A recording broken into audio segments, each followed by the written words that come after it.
자, 거룩한 주일 하나님 앞에 예배드리러 나오신 여러분들을 주님의 이름으로 축복합니다.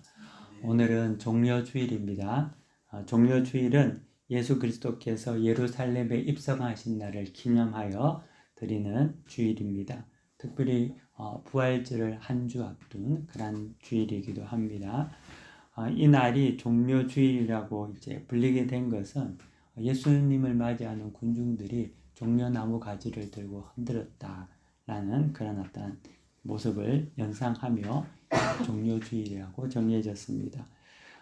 이곳에서는 자그레브에서는 종려나무를 사용하지는 않고요, 올리브나무 가지를 가지고 이제 이 종려주일을 기념하고 또 축하하고 있습니다. 예수님 당시 6월절은 많은 사람의 유대인들이 모였던 그러한 어떠한 곳이었습니다. 특별히 예루살렘에 모인 유대인 수가 한 250에서 270만 정도 되었다라고 제 기록에 적혀 있습니다. 유대 그 역사가인 요세푸스라는 사람은 당시 예루살렘에 한 250만이 정도 모였다라는 기록을 남기고 있는데요. 현재 자그레브의 시민수가 한 80만 정도라고 생각한다면은 당시의 인파는 굉장히 많은, 상상할 수 없을 정도의 많은 사람들이 그곳에 있었을 것이라고 추측을 해볼 수 있습니다. 그러한 어떤 상황 속에서 예수님의 입성, 오늘 성경 본문 요한복음 12장 본문을 한번 여러분들이 상상해 보시기를 바랍니다. 열광과 환호 가운데 예수님께서 지금 예루살렘에 입성하고 있는 거죠. 저는 말씀을 준비하면서 예수님의 입성 장면이 오늘날 세계 각국의 정치 집회나 또 시위와 오버랩이 되었습니다.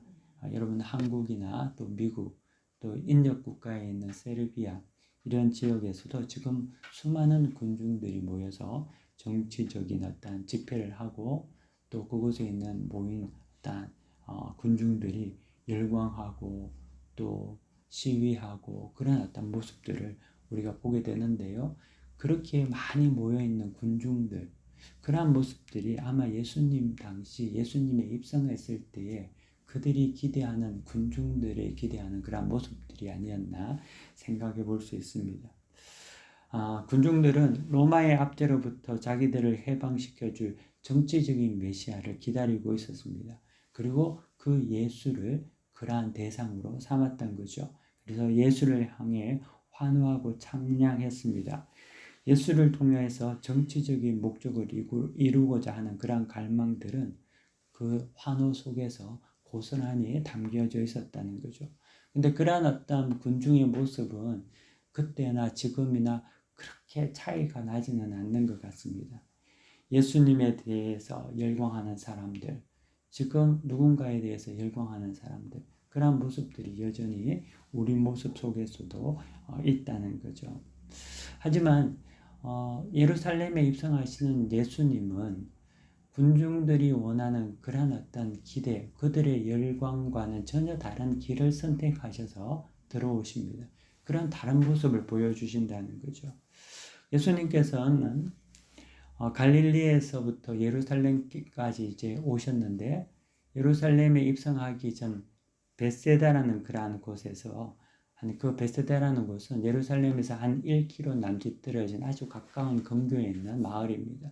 그곳에서 나귀 새끼 한 마리를 가지고 오라고 이야기하시고 그 나귀를 타시고 예루살렘으로 입성한다는 거죠. 이 행동은 예수님께서 갈릴리에서 예루살렘까지 오시다 보니까 지쳐서 피곤해서 좀 쉬려고 나귀를 타고 들어오신 그런 어떤 모습이 전혀 아니었다는 겁니다. 예수님께서는 이 베세다에서 나귀 새끼 한 마리를 타고 오신 것은 굉장히 의도를 가진 연출, 어떻게 보면 퍼포먼스를 지금 하고 계신다는 거죠. 이 퍼포먼스는 어떤 것이냐면 자기 자신은 힘과 정복의 메시아가 아니라 겸손과 평화의 메시아임을 나타내고 있다는 거죠. 그 나귀 새끼를 타고 들어오는 모습을 통해서 그 수많은 열광하는 그런 어떤 정치적인 메시아를 기대하는 사람들 앞에서 예수님은 자기 스스로 나귀를 타고 연출을 하고 있다는 거죠. 나는 너희들이 원하는 그러한 메시아가 아니라라는 것을 지금 의도적으로 좀 나타내고 있다는 거죠. 백마를 타고 위풍당당하게 입성해야 되는 것 아니겠습니까? 만약에 예수님께서 정치적인 메시아였다면. 그리고 사람들은 그 백마 탄 메시아를 기대하고 있는데 예수님은 그 나귀 중에도 나귀 새끼를 타고 30세 정도에 되는 성인이 타고 왔다면은 나귀는 분명히 제대로 걷지 못했을 거란 말이죠. 나귀는 띠뚱띠뚱거리면서 예수님을 태우고 분명히 입성했을 겁니다. 그런데 그 모습을 보는 군중들은 예수님의 의도와 예수님의 연출과 예수님이 원하시는 그 메시지를 전혀 이해하지 못하고 흥분해서 열광하고 있다는 겁니다. 정치적인 메시아로 여전히 예수님을 기뻐하고 흥분해 있다는 거죠. 예수님을 오해하고 있다는 거죠. 그래서 이것은 굉장히 묘한 아이러니를 우리에게 보여주고 있습니다.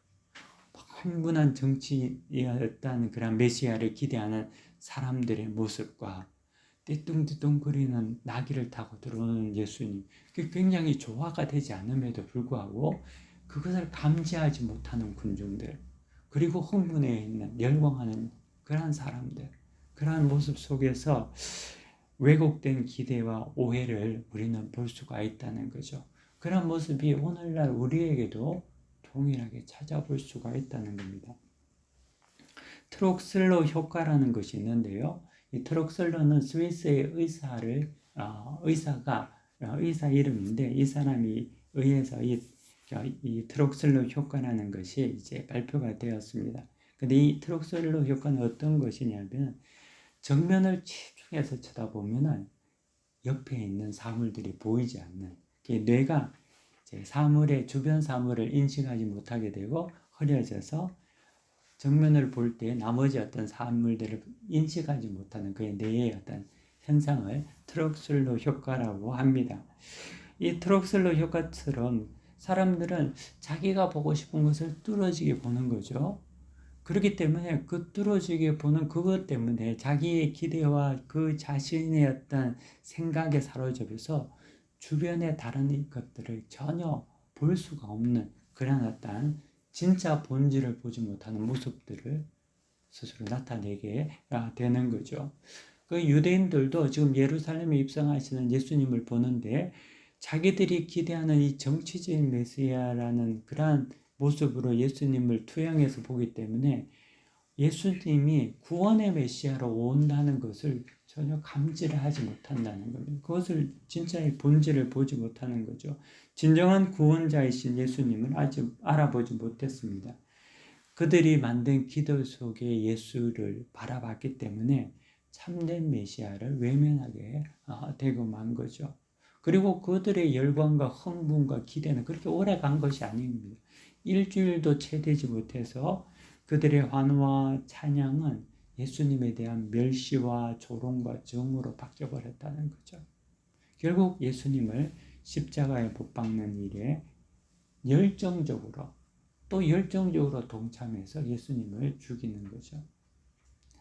요한은 12장 16절에 이렇게 기록합니다. 제자들은 처음에 이 일을 깨닫지 못하였다가 예수께서 영광을 얻으신 후에야 이것이 예수에 대하여 기록된 것임과 사람들이 예수께 이같이 한 것임을 생각났더라. 그때는 제자들도 깨닫지 못했다는 겁니다. 사랑하는 자그레브 한인교회 성도 여러분, 우리는 마라나타 주 예수여 어서 오시옵소서라는 재림의 주님을 기대하고 고대하고 있습니다. 그런데 오늘 말씀을 통해서 우리가 한번 생각해 봐야 할 것은 여러분이 고대하는 예수님은 어떠한 예수님이십니까? 우리 또한 이 예루살렘 입성 때 흥분하며 기대하며 열정적으로 환영하는 군중의 한 사람과 같이 우리 생각에 사무쳐서 우리 어떤 생각 속에 예수를 만들고 그 예수를 고대하고 기다리고 있지는 않는지 우리 자신이 한번 생각해 봐야 합니다. 우리도 우리의 바람과 욕망을 투사한 예수님, 그 메시아를 기다리고 있는지, 또 굳이 종말론적인 재림의 예수가 아니라 오늘 하루를 살아가는 여러분들이 예수님을 기대하는 데는 그 예수님이 성경에서 우리에게 말씀하신 예수님이 아니라 내가 원하는 우상의 예수를 또 따라가고 있던지를 우리는 한번 예수님의 입성을 통하여서 생각해 봐야 될 줄 믿습니다. 두 번째는 우리가 목적 있는 믿음을 가져야 되고 또 그 믿음 가운데에서 행함이 필요함을 우리가 말씀을 통해서 한번 생각해 볼 수가 있습니다. 예수님의 예루살렘 입성은 사복음서 모두에 기록되어 있을 만큼 굉장히 중요한 사건이었습니다. 예수님의 어떤 예루살렘 입성은 그냥 한 도시에 입성한다 그런 어떤 의미가 아니라 대속의 죽음을 향한 걸음이었다는 거죠. 하나님의 구원 역사에 지금 절정으로 나아가는 그런 어떤 마지막 어떤 단계에 있는 예루살렘의 입성을 말하고 있는 그러한 길이었습니다. 출애굽한 이스라엘 백성은 하나님께서 그들에게 목적지를 분명하게 보여주셨죠. 가나안이라는 목적지를 분명하게 말씀하셨습니다. 하지만 그 광야에서의 어떤 고난과 또 그들의 어떤 어려움이 길어지자 이스라엘 백성은 가나안의 목적지를 잃어버리고 방황하게 됩니다. 그러면서 사람들 중에는 애굽으로 돌아가자라는 사람들도 출현하게 되는 거죠. 그처럼 우리의 신앙도 목적지가 있음에도 불구하고 목적을 잃고 방황할 때가 많이 있다는 거죠. 우리가 예수를 믿는데 예수를 믿는 그 참된 그 기쁨과 예수님이 주시는 그 영적인 동력으로 쫙 나가야 되는데 그렇지 못하고 자꾸만 광야 40년과 같이 방황하며 의심하고 낙심하고 좌절할 때가 많이 있다는 거죠. 주님이 우리에게 주신 그 목적은 저 멀리 보이는 섬과 같습니다. 풍랑으로 말미암아 고난을 당하는 배가 저기 떨어져 있는 목적지 섬을 발견하고 그리로 가려고 생각을 했다면은 그냥 배가 생각한다고 해서 저절로 배는 그 목적지인 그 섬으로 가지는 않는 거죠. 왜냐하면 풍랑은 치고 바람은 불기 때문에 그 섬으로 도달하기 위해서는 반드시 노를 저어야 하고 돛을 올려서 바람의 방향에 맞춰서 수많은 노력을 해야 한다는 겁니다. 우리는 예수님께서 우리에게 주신 목적을 굉장히 하나님께서 그냥 놔두면 알아서 인도하신다는 생각을 가지고 있는지 모릅니다. 하지만 그렇지 않다는 거죠. 예수님께서도 대속의 죽음을 위해서 십자가의 죽음을 위해서 지금 예루살렘으로 가지고 있지 않습니까? 예수님을 굉장히 치밀하게 가신다는 거죠. 그러면서 가시면서 자기가 나귀를 타는 퍼포먼스도 하시고 또 그 들어가셔서 성전에서 상인들의 모든 그런 어떤 장사하는 그 모든 자들의 상을 엎으시고 채찍으로 동물을 쫓아내기도 하시고 그 예수님께서 하시는 모든 십자가의 절정을 이루기 위해서 그 목적을 이루기 위해서 한 발자국 한 발자국 나아가신다는 거죠. 그곳에서는 어떠한 그런 어떤 게으름도 없고 그곳에서는 분명한 목적을 통한 그런 수고의 모습들이 인내와 실천들이 보여지고 있다는 겁니다. 존 번연의 책 중에 철로 역정이라는 책이 있습니다. 근데 그 책을 우리가 보면 그 책의 주인공인 크리스찬이 세속의 도시를 떠나서 천국으로 향해 가는 그런 순례길에도 수많은 유혹들이 많이 있는 거죠. 근데 그 유혹들을 다 뿌리치고 결국에는 천국에 들어가지 않습니까? 우리의 삶 또한 우연은 아닙니다. 하나님께서 우리에게 생명을 주셨다는 것은 우리의 삶이 우연이 아니라는 겁니다. 예수님께서 이 땅에 오셨다는 것은 그에게 분명한 목적이 있었다는 것이 아닙니까? 예수님께서 목적이 없이 이 땅에 오시지 않으셨죠. 동시에 우리가 이 땅에 태어났다면 우리에게도 목적이 있을 거 아닙니까? 그냥 태어나서 먼지와 같이 사라지도록 하나님께서 여러분에게 생명 주시지는 않으셨다는 거죠. 예수님께서 이 땅에서 오신 것처럼 우리 또한 이 땅에 왔다면 분명한 우리에게도 동일한 목적이 있다는 겁니다. 하나님은 우리 각자에게 분명한 목적과 사명을 주셨습니다. 예수님처럼 우리 또한 분명한 목적과 사명이 있다는 거죠. 그 목적을 알아서 순종하는 것이 성도의 삶이라는 겁니다. 그 사명은 화려하거나 고귀하게 보이지 않을 수도 있습니다. 하지만 하나님 눈에는 각자에게 부르심이 분명히 있고 또 가장 고귀한 부르심이라는 거죠. 사랑하는 성도 여러분, 여러분들이 이 삶을, 인생을 통하여서 그 목적을 찾아가고 성취하고 하나님의 뜻을 이루는 성도들이 되시기를 축원합니다. 하나님께서는 그 길들을 여러분들에게 보여주실 것입니다. 그리고 그 목적을 여러분들이 온전히 이루시는 그런 모든 분들이 되기를 바랍니다. 세 번째로는요, 오늘 성경 본문을 좀 보시면은 오늘 본문에 15절에 보면은 이제 요한이 인용한 구약 서가랴서 9장 9절의 말씀이 원래 구약 성경의 말씀과는 좀 다른 것을 우리가 알 수가 있습니다. 물론 여러분들이 이제 요한복음 12장 본문을 통해서 볼 때에는 이제 이는 기록된 바 시온에 따라 두려워하지 말라라고 읽어만 봤을 때는 이제 잘 모를 수 있겠지만 이 요한의 이 인용 구는 스가랴 9장 9절을 이제 인용한 본문입니다. 제가 한번 스가랴서 9장 9절을 읽어드리도록 하겠습니다. 시온에 따라 크게 기뻐할지어다. 예루살렘에 따라 즐거이 부를지어다. 보라 내 왕이 내게 임하시나니 그는 공의로우시며 구원을 베푸시며 겸손하여서 나귀를 타시나니 나귀의 작은 것 곧 나귀 새끼니라. 아멘. 자, 요한은 이 본문 9장 9절 스가랴 9장 9절이 성취되었음을 요한 서신을 통하여서 나타내고 있는 거죠. 근데 이 요한은 스가랴서가 말하는 스가랴 선지자가 크게 기뻐하라라는 표현을 오늘 여러분 본문에 요한복음에 보면 두려워하지 말라라는 그런 말로 바꾸어서 변경해서 지금 기록하고 있습니다. 근데 이것은 단순히 제 인용을 할 때 실수를 해서 인용을 한 것이 아니라 이 요한의 의도적인 변경과 또 이곳에는 신학적인 메시지를 담고 있다는 겁니다. 그것은 이제 당시에 이제 군중들은 이제 스가랴 선지자의 예언처럼 크게 기뻐했습니다. 그렇죠. 우리가 이미 성경에서 이제 본 것 같이 예수님의 입성할 때 군중들은 수많은 사람들이 나와서 종려나무 가지를 들고 흥분하며 크게 기뻐하고 환호하며 찬양했습니다. 호산나 호산나 다윗의 이름으로 오신 이요. 그런 어떤 찬양이 그 도시가 떠나갈 정도로 그렇게 우렁차게 그렇게 울려 퍼진 거죠. 하지만 그들이 환호하는 그 기쁨은 스가랴 선지자가 말한 기쁨이었느냐?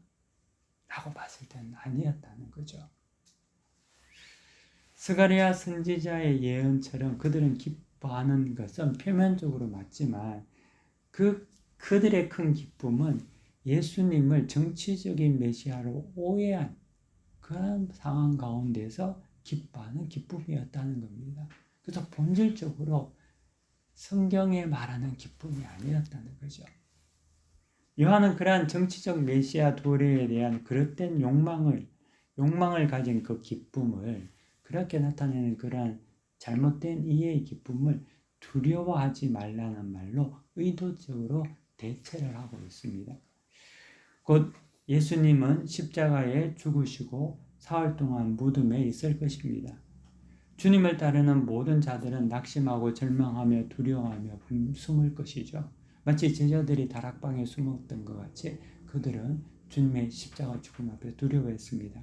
하지만 죽음을 이기시고 부활하시고 영광을 얻으시는 것을 볼 때에 두려움은 사라지고 참된 기쁨과 환희가 그들에게 왔습니다. 요한의 기쁨은 두려움을 통과한 기쁨이었다는 거죠. 다시 말하면 그리스도를 통한, 그리스도를 거쳐간 또 십자가와 연결된 그러한 기쁨이었다는 겁니다.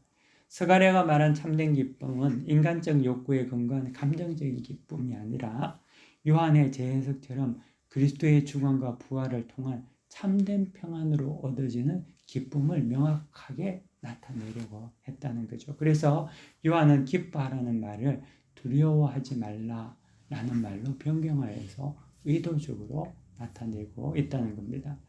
사랑하는 성도 여러분, 우리는 예수님을 기뻐합니다. 예루살렘에 입성하신 예수님, 우리 죄를 위해서 고난받으시고 죽으시고 우리를 대속하신 예수님을 맞이하면서 참 기뻐합니다. 그런데 그 기쁨의 본질은 어디에서 나오는 건지 우리는 이 요한이 의도적으로 변경한 말씀을 통해서 생각해 볼 수 있다는 거죠.